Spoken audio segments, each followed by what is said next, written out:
வணக்கம். வாங்க நம்ம இந்த பதிவுல சர்க்கரை நோயை குணப்படுத்த முடியுமான்னு பார்க்கலாம்.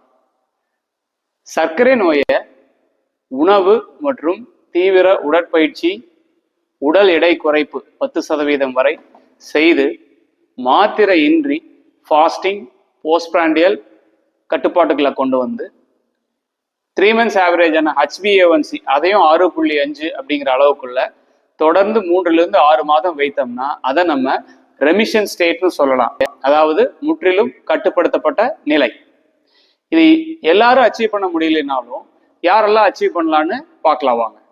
1, சர்க்கரை நோய் ஆரம்பித்து 2 ஆண்டுகளுக்குள் உள்ளவர்கள். 2, HbA1c ரொம்ப அதிகம் இல்லாம ஒரு 10க்குள்ள இருக்கிறவங்க.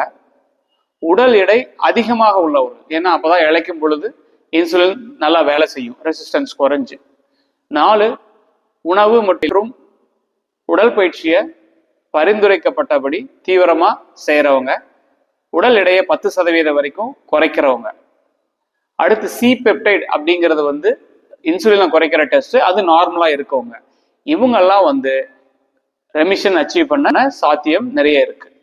அப்படி இல்லைன்னாலும் நீங்க அதை தீவிரமா ஃபாலோ பண்ணீங்கன்னா, உணவு மற்றும் உடற்பயிற்சி, உடல் எடை குறைப்பு, உங்களோட சர்க்கரை மாத்திரைகளின் அளவுகள் கணிசமான அளவுக்கு குறையும்.